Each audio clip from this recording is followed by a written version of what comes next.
नमस्कार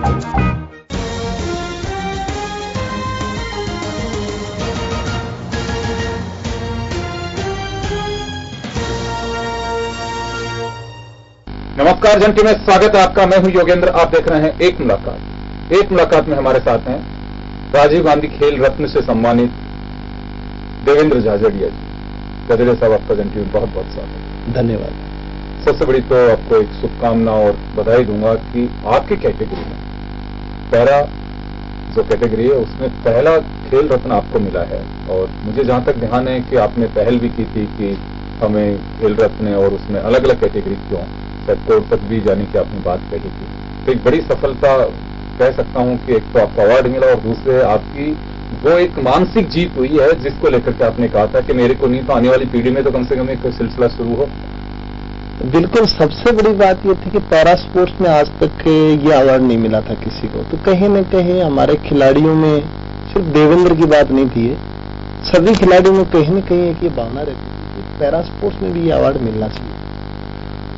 तो कई दफा बोल देते थे कि आपकी अचीवमेंट इतनी अच्छी नहीं है पैरा स्पोर्ट्स की, ये नहीं है। तो लेकिन आखिरकार जब अब की बार जो अनाउंसमेंट हुआ उसमें ये कहा कि भाई पहली दफा झाझड़िया को दिया जाएगा। आप सरदार को दे रहे हो, अच्छी बात है, लेकिन जो चेयरमैन था कमेटी उसने कहा देवेंद्र झाझड़िया को तो मिलेगा ही मिलेगा। अब आप इस सरदार जी को दे रहे हो तो अच्छी बात है। तो मैं मानता हूं ये एक बहुत अच्छी पहल थी कमेटी की, गवर्नमेंट की। और मैं मानता हूं इससे आने वाला जो टाइम है, आज डिफरेंटली एबल जो 5 करोड़ हिंदुस्तान में, उनने कहीं न कहीं हर डिफरेंटली एबल में एक हौसला बनाया कि हमारे खिलाड़ी को, दिव्यांग खिलाड़ी को यह अवार्ड मिला है।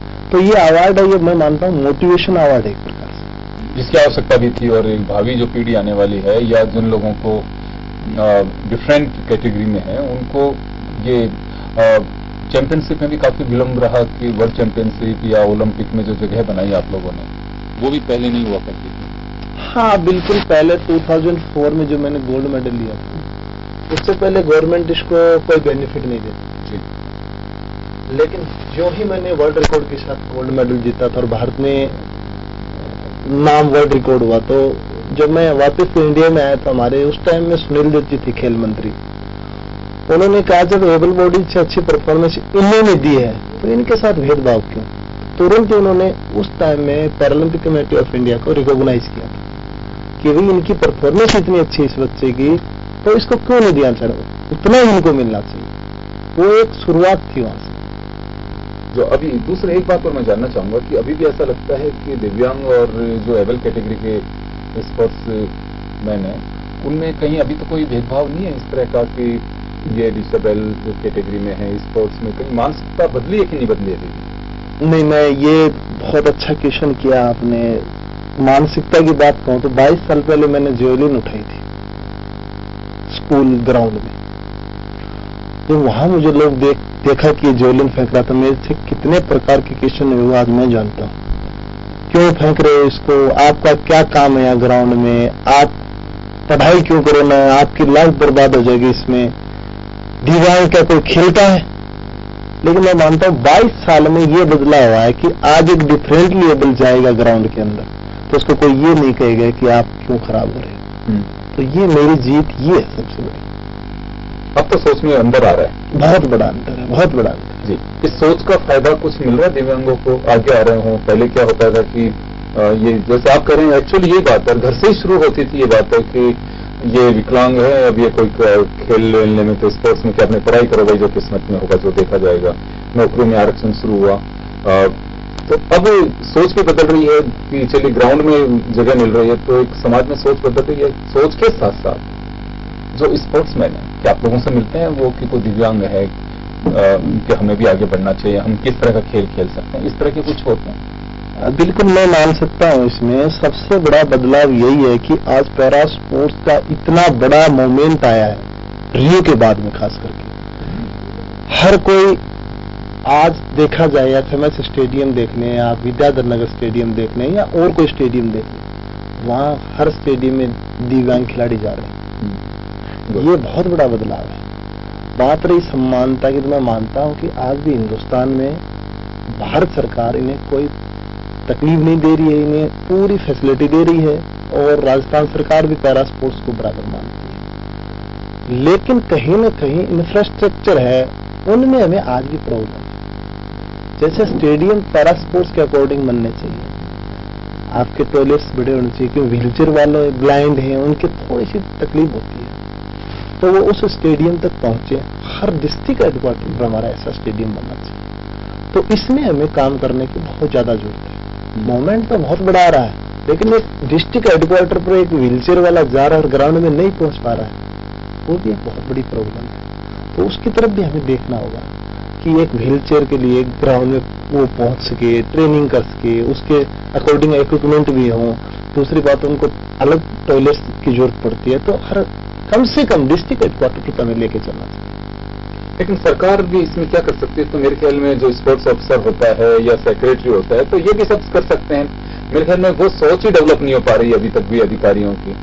नहीं, हम इससे दाएं बाएं क्यों जाएं? अब नहीं, भारत सरकार इसमें बहुत बड़ा काम कर रही है। मैं भी कह रहा हूँ, सरकार काम कर सकती है, बजट दे सकती है, लेकिन नीचे के स्तर पर मुझे लगता है ये तो एक जिम्मेदारी समझनी चाहिए।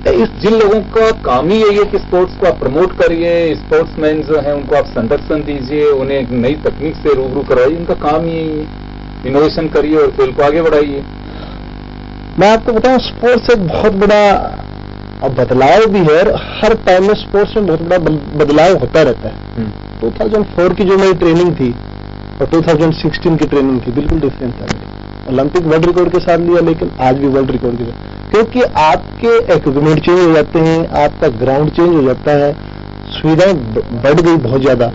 उसके अकॉर्डिंग अपने को चलना पड़ेगा। अपने को 30 साल पहले वाला ग्राउंड नहीं बनाना, आज हमें बनाना है 2030 वाला ग्राउंड, कि उस टाइम कैसे जरूरत पड़ेगी। तो इसके लिए उसके अकॉर्डिंग चलना है हम लोगों को, बदलाव करने होंगे हमें, और इससे ही बेहतर रिजल्ट आ पाएंगे। दूसरा एक बात और मैं जानना चाहूंगा कि क्या कोई भी व्यक्ति, एबल डिसेबल का सवाल नहीं है, स्पोर्ट्स को कैरियर के रूप में ढाल सकते हैं? क्या अभी इसमें कहीं को कमी है माहौल में, कि हिंदुस्तान में अभी भी बहुत गुंजाइश जरूरत है कि हम कम से कम वो सब चीजें करें जब कोई व्यक्ति अपना कैरियर बना सकता है स्पोर्ट्स में? कुछ कमी है कि माहौल बन चुका है कि बिल्कुल अब तो कैरियर स्पोर्ट्स में बनाया जा सकता है, कोई भी स्पोर्ट्स के लिए ओपन गेट है, कोई भी आए खेले और भविष्य उसका सुरक्षित, ऐसा कुछ है? नहीं, अभी हमें काम करने की जरूरत है जी, बहुत काम करने की जरूरत है। खिलाड़ी की नींव स्कूल से रखी जाती है। उस स्कूल में कैसी व्यवस्थाएं हैं, स्पोर्ट्स का क्या माहौल है, कितना ध्यान दे रहे हैं स्पोर्ट्स पे। आप एक फिजिकली टीचर रखते हो तो उससे कोई स्पोर्ट्स डेवलप नहीं होगा। फिर स्पोर्ट्स को आपको एक माहौल देना होगा। वहां ऐसा है कि स्पोर्ट्स कल्चर डेवलप करने के लिए हमें क्या करना है, जैसे स्पोर्ट्स का कंपलसरी सब्जेक्ट रखें हम लोग। कंपलसरी सब्जेक्ट बहुत जरूरी है स्पोर्ट्स में रखना। स्पोर्ट्स में मार्क्स रखें आप, तो उससे क्या होगा कि स्पोर्ट्स को हम, और जैसे फील्ड चल रहे हैं, जैसे एजुकेशन का फील्ड चल रहा है, वैसे ही पैरेलल हमारा स्पोर्ट्स का फील्ड चलना चाहिए, तब हम आगे बढ़ पाएंगे। आज स्पोर्ट्स में सबसे बड़ी प्रॉब्लम यह है कि स्पोर्ट्स का माहौल बनाना एक बहुत बड़ा चैलेंज है, क्योंकि हर स्कूल में आप स्पोर्ट्स नहीं करवा रहे हैं आज के दिन। ये सच्चाई है, आप भी देखते हैं, आप बहुत स्कूल में जाते हैं, न के बराबर स्पोर्ट्स करवा रहे हैं स्कूल। क्यों करवा रहे हैं? कि कंपलसरी सब्जेक्ट ही नहीं है। तो आप जिस दिन कंपलसरी सब्जेक्ट होगा उस दिन उस पर 10 टीचर रखेंगे, वो लोग वो काम करेंगे उस पर। तो स्पोर्ट्स को कंपलसरी सब्जेक्ट में डालना जरूरी है। इसकी कमी है भी, बहुत बड़ी कमी है। और जो स्पोर्ट्स के इवेंट्स वगैरह करते हैं, इंटर स्कूल कराते हैं, जैसे आपने कहा कि ग्रास रूट तो वहीं से शुरू होता है, ये भी अभी औपचारिकता पर रह गए, क्योंकि अब 3 दिन का वक्त देते हैं कि चलिए टीम बनाइए, खेलने चल जाइए। साल भर जो एक्टिविटी होनी चाहिए, वो बिल्कुल सही बात आपकी। मैं यही कहना चाह रहा हूं कि आप जब उस इवेंट में पार्टिसिपेट करने जा रहे हैं, उससे पहले आपकी प्रिपरेशन तैयारी क्या है? आप सिलेक्शन कर दिया ऐसे ही कि जाए, क्योंकि वहां पे स्पोर्ट्स का माहौल ही नहीं जी। तो दूसरा एक सवाल और देवेंद्र जी मेरा आपसे यहाँ पे, कि हमारी सोच और मानसिकता वो ये नहीं बन गई है कि पहली प्राथमिकता क्रिकेट, पेरेंट्स की भी ये स्थिति है कि बच्चा हमारा क्रिकेट खेले, तो उससे बाहर आ रहे हैं? बिल्कुल बाहर आ रहे हैं। क्रिकेट अब प्राथमिकता नहीं बचा है, अब प्राथमिकता में नहीं बचा है क्रिकेट। आज के दिन देखा जाए स्पोर्ट्स में, हिंदुस्तान का स्पोर्ट्स देखा जाए तो हमारा सबसे बड़ा ओलंपिक में बल गया। हो सकता है हमारे मेडल नहीं मिले, बड़ा सबसे बल था। दूसरी सबसे बड़ी बात, वर्ल्ड चैंपियनशिप हो रही है हमारी प्रेजेंट टाइम में। वर्ल्ड चैंपियनशिप में देखिएगा आप, हिंदुस्तान कहीं न कहीं फाइट कर रहा है। कुश्ती की वर्ल्ड चैंपियनशिप देख लिए, बैडमिंटन की देख लो आप, बॉक्सिंग की देख लें आप, तो वर्ल्ड लेवल पे हम फाइट कर रहे हैं। दूसरी सबसे बड़ी बात आप देख लीजिए, हमारा पड़ोसी स्टेट हरियाणा है, वहां पे आप मॉर्निंग में जाओगे, मेरा बहुत लगाव है वहां पे। कम से कम एक गांव से 300 बच्चे आपको ट्रेनिंग करते दिखाई देंगे। वो क्रिकेट का वहां कोई नहीं है, वहां कुश्ती के मिलेंगे, बॉक्सिंग के मिलेंगे, कबड्डी का बहुत बड़ा क्रेज है प्रेजेंट टाइम में, जो प्रो कबड्डी चली है उससे। देवेंद्र जी, होना चाहिए। हम तो कहते हैं कि खेल हमारी एक आत्मा है, मूल भावना है, सामंजस्य और सद्भावना का प्रतीक है, तो वो आगे बढ़नी चाहिए। और आप कह रहे हैं कि बिल्कुल अब एक कैरियर बना सकते हैं इसमें, हालांकि अभी कमी है, लेकिन फिर भी एक जब व्यवस्था होती है और सरकारों को भी लगने लगता है कि ये अब जरूरत है इस बात की, कोचेज आना चाहिए, अलग अलग फील्ड के बच्चों को प्रमोट करना चाहिए, तो एक्टिविटीज बढ़ेंगी, तो मुझे लगता है कि एक माहौल भी उसके अनुकूल होगा। एक छोटे से ब्रेक के लिए रुकेंगे, ब्रेक के बाद हम वापस लौटेंगे हमारे अतिथि के पास में, छोटे से ब्रेक के बाद।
ब्रेक के बाद एक बार फिर आपका स्वागत है। आप देख रहे हैं एक मुलाकात, और एक मुलाकात में हमारे साथ हैं राजीव गांधी खेल रत्न से सम्मानित देवेंद्र झाझड़िया जी।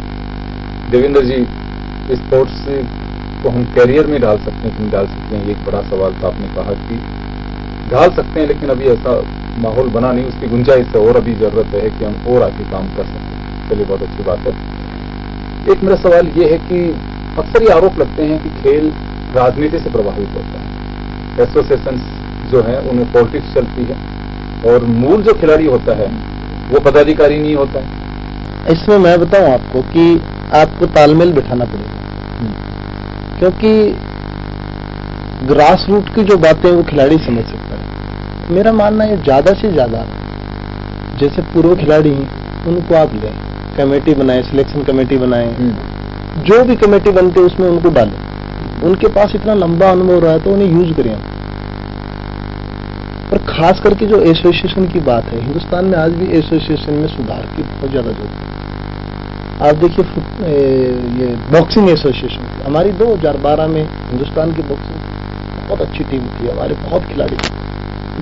फेडरेशनों का सस्पेंड होना, फिर बहाल होना, फिर सस्पेंड होना, तो हमने नेशनल गेम ही नहीं करवा पाए, नेशनल चैंपियनशिप भी नहीं करवा पाए, तो खिलाड़ी कहां से आएंगे? खिलाड़ी का कैरियर हो से स्पोर्ट्स में, पदाधिकारी का उसमें कैरियर नहीं, तो ये फर्क है। तो इसमें सुधार की बहुत ज्यादा जरूरत है, सरकारों को ध्यान देना चाहिए। बिल्कुल इसमें ध्यान। कई बार ये उठ भी चुके, सुप्रीम कोर्ट को भी इसमें दखल करना पड़ा, लेकिन आज भी कुछ राजनीतिक आका ऐसे हैं जो बैठे हुए हैं और उनके संरक्षण में नीचे वो बेल बढ़ती जा रही है। मुझे उम्मीद है, जो मैं अभी सुन रहा हूं प्रेजेंट टाइम में, जो आप बता रहे हैं उन लोगों का टाइम मेरे ख्याल से जाने वाला है। जो ये लोढा कमेटी की सिफारिशें लागू हो गई तो उसके बाद कोई नहीं बचेगा, काम करने वाले ही बचेंगे। क्योंकि क्रिकेट में भी गलियां निकाल ली गई, मूलतः तो क्रिकेट के लिए ही दिया गया था डिसीजन, लेकिन उसमें भी अब धीरे धीरे गलियां निकाली जा रही हैं। हाँ, उस पर भी फिर गौर करनी चाहिए कि इसमें कोई प्रॉब्लम हो तो फिर कोई डिसीजन करना चाहिए उस पर। देवेंद्र जी, आप बहुत सारे स्पोर्ट्समैन से भी मिले होंगे इस दौरान, हिंदुस्तान के भी कुछ शख्सियत ऐसी होंगी जिनसे आपकी मुलाकात होगी। किसी के साथ मिलने से, किसी से बात करने से उनकी कोई गहरी छाप आप पे रही कि उस व्यक्ति ने मुझे बहुत प्रभावित किया, जो खासकर स्पोर्ट्स से जुड़ा हो? मेरे को सचिन ने बहुत प्रभावित किया। सचिन तेंदुलकर जी। मैं मानता हूँ दुनिया जानती है उन्हें क्रिकेट के नाम से, भगवान भी कहा जाता है और भगवान भी कहा जाता है क्रिकेट का, बिल्कुल सही बात है। लेकिन मैं उसको इंसान के तौर पे जानता हूँ। उन्हें बहुत बड़ी इंसानियत है, बहुत सादगीपूर्ण जीवन है उनका, काफी बार मिला हूं मैं उनसे, और वो एक अच्छे इंसान है, सबसे बड़ी बात। उनकी बातें मुझे बहुत अच्छी लगती हैं, वो जो बात मुझे बोलते हैं मुझे बहुत अच्छा लगता है उनके।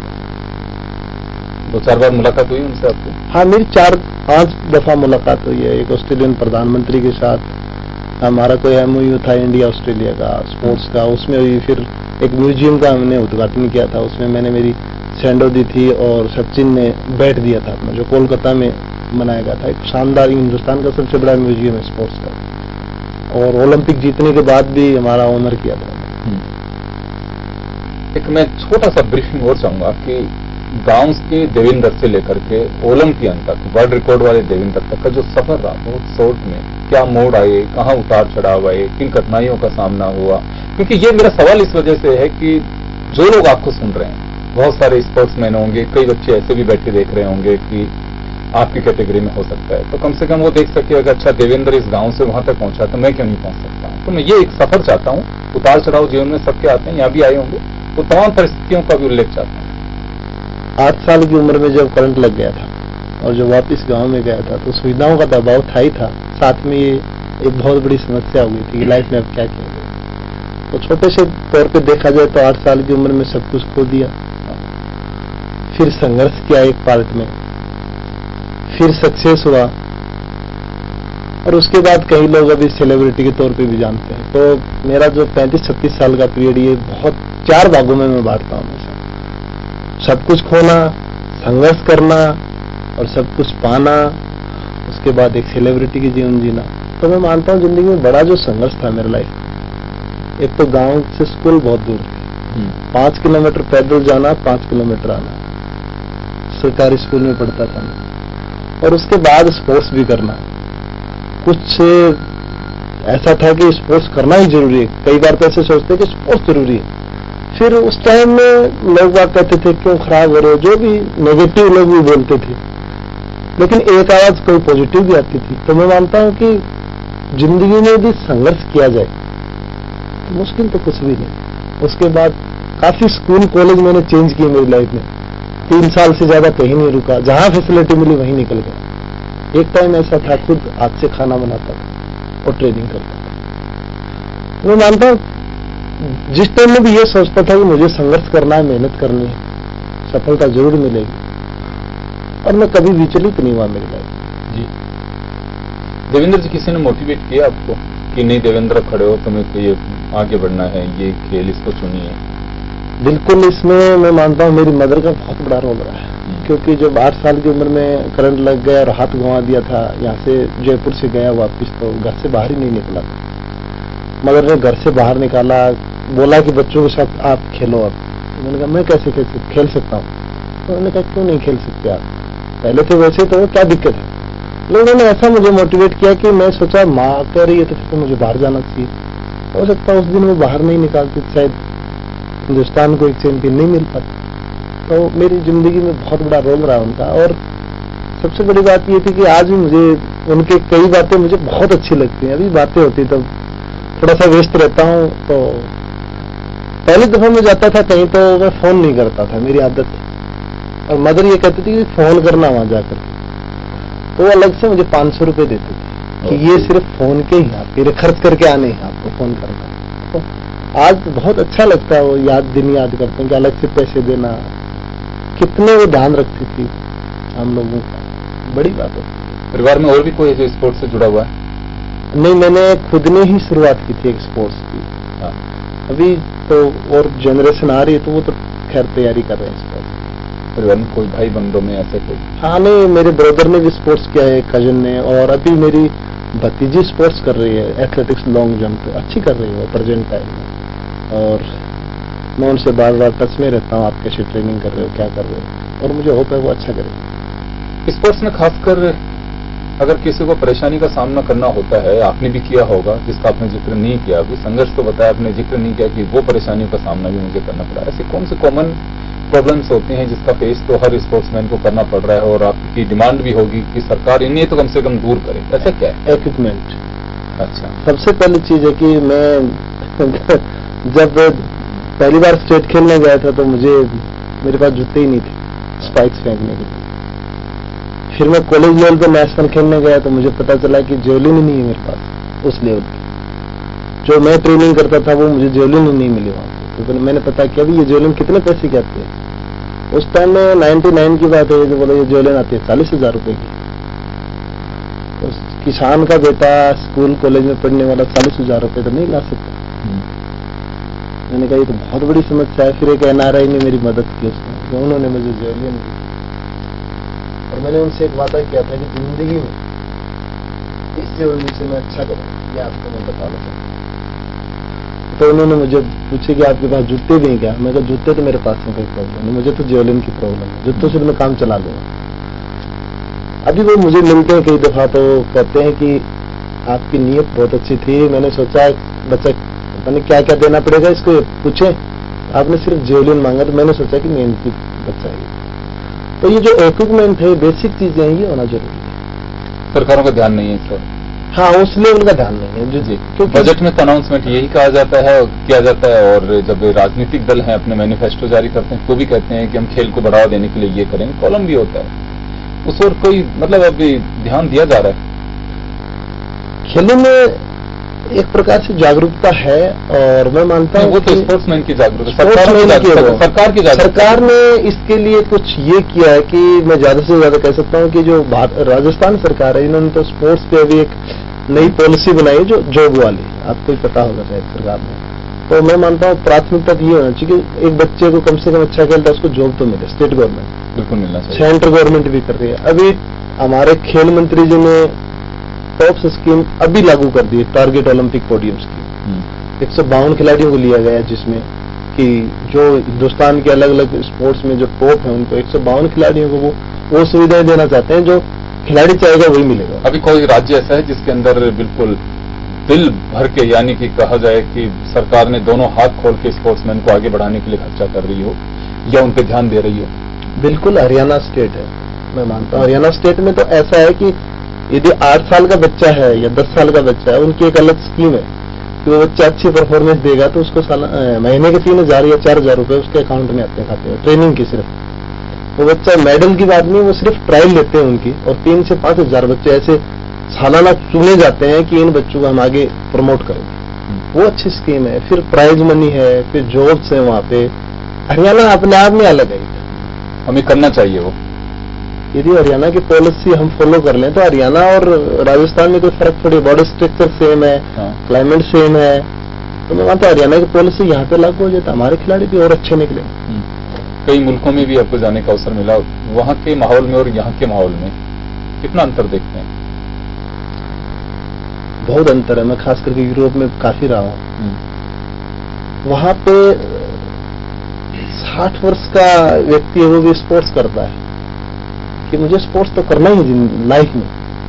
यहाँ पे ऐसी जागरूकता नहीं है। यहाँ पे तो सिर्फ बच्चे वो स्पोर्ट्स करें, और फिर बच्चे भी मेरे ख्याल से हर डिस्ट्रिक्ट लेवल पे 1,000 बच्चों से ज्यादा नहीं करते कहीं ट्रेनिंग। तो ज्यादा से ज्यादा हमारे 6.5 लाख बच्चे ट्रेनिंग कर रहे हैं इंडिया में। वहां पे हर बच्चा ट्रेनिंग कर रहा है। वहां पे हर जगह स्टेडियम मिलेंगे आपको, हो सकता है आप पे दे के जाना चाहिए, लेकिन स्टेडियम मिलेंगे वहां, क्वालिटी मिलेगी आपको। फर्क है, काफी फर्क है। पिछले दिनों एक देवेंद्र जी आरोप लगा आप पे कि एक आपके कंपटीटर हैं सुंदर, उन्होंने आरोप लगाया कि आप इनडायरेक्टली एक तरह से निशाना लेकिन आप ही पे था कि आप उन्हें आगे नहीं बढ़ने दे रहे हैं। एक बार कहीं पे चूक भी गए वो। नहीं, सुंदर ने मेरे पे शायद कभी आरोप नहीं लगाया मेरे ख्याल से। व्यक्तिगत तौर पे उन्होंने कभी अपने मुंह से ये नहीं बोला कि देवेंद्र ने मेरे खिलाफ किया है कुछ, या जो भी है कोई आरोप नहीं लगा। उनका तो कहना है कि ज्योतिनगर थाने में हमने FIR भी दर्ज कराई थी। नहीं, मेरे खिलाफ कोई FIR नहीं थी, और शायद मेरे विचार में तो आज तक नहीं किया उन्होंने। और दूसरी अच्छी बात है कि हमारे युवा खिलाड़ी आ रहे हैं, एक अच्छी परफॉर्मेंस दें, वो लोग अच्छा करें। बहुत से खिलाड़ी इंडिया में काफी आते हैं, काफी चले जाते हैं। स्पोर्ट्स है ये, इसमें परफॉर्मेंस देते हैं, वही बरकरार रखते हैं। कुछ ग्रास रूट से बच्चों को निकाल के उन्हें मूल उसमें जोड़ना, धारा में कि स्पोर्ट्स में वो भी कुछ कर सकें, ऐसा कुछ प्लान कर रहे हैं? एक्चुअली गवर्नमेंट है वो यदि हेल्प करे तो मेरी इच्छा ये थी कि राजस्थान में या जयपुर में कहीं एक अच्छी एकेडमी खोला जाए कि हम हिंदुस्तान के बाहर क्यों जाते हैं ट्रेनिंग के लिए, बाहर वाले हिंदुस्तान में क्यों नहीं आए। तो जेवलिन की एक स्पेशल ऐसी एकेडमी बनाई जाए जिसमें कि हिंदुस्तान के नहीं बाहर की भी ट्रेनिंग है। देवेंद्र जी, कोई एक गाना सुनना चाहेंगे आपसे, एक छोटा सा 2 लाइन? तो खिलाड़ी लोग हैं, गाना तो ज्यादा नहीं आता है, नहीं सुनते जरूर है, लेकिन फिर भी कलाकार तो नहीं है, पर वैसे ही नॉर्मली अभी थोड़ा सा फ्री हूँ, परिवार के साथ रहता हूँ तो कभी कभी गुनगुना लेता हूँ। हाँ, सुबह से गुना भी परिवार के साथ ही है। तो चलो मैं गाता हूँ एक छोटा सा। जहाँ भी चली आते हो वहीं चले आते हो, ये तो बताओ मुझे तुम मेरे कौन हो। चलो, क्या बात है देवेंद्र जी। चलिए देवेंद्र जी, अगेन आपको बहुत बहुत शुभकामनाएं, और आप इसी तरह से राजस्थान का नाम, हिंदुस्तान का नाम आप ऊंचा करते रहें। और आप बड़ी खुशी है मेरे को व्यक्तिगत रूप से कि मैं व्यक्तिगत आप मेरे मित्र हैं, और जब मुझे पता लगा कि पहली बार किसी पैरा प्लेयर को उसके लिए नामित किया गया है राजीव गांधी खेल रत्न के लिए, तो मेरी बात भी हुई आपसे, तो मुझे बड़ी खुशी हुई कि चलो हमारे किसी मित्र को ये मिला। और सबसे बड़ी बात यह है कि आपने एक रूट बनवा दिया, तो कम से कम इससे मोटिवेशन बहुत मिलेगा। चले आज देवेंद्र झाझड़िया को मिला है, किसी और को मिलेगा, लेकिन एक वो बच्चे जो बिल्कुल ये मानते हैं कि हमारे अंग में अगर कुछ हो गया तो अब हम किसी काम के नहीं, लेकिन आप लोग उनके लिए एक प्रेरणा स्रोत रहेंगे। और हमारा उद्देश्य भी है कि आप ज्यादा से ज्यादा स्प्रेड करें इन सब चीजों को। बिल्कुल, मैं कहना चाहूंगा कि वो बात सही है आपकी कि हाथों की लकीर ना देखें, तकदीर उनकी भी होती है जिनकी हाथ की लकीर में। बिल्कुल, और लिखी भी जाती है, वही हाथ हैं जो तकदीर और लकीर दोनों लिखते हैं। चलिए, बहुत बहुत शुभकामनाएं आपको देवेंद्र जी, हमारे साथ जुड़े इसके लिए बहुत बहुत शुक्रिया, और एक बार फिर आपको शुभकामनाएं और धन्यवाद। अब एक मुलाकात में बस इतना ही, दीजिए इजाजत, नमस्कार।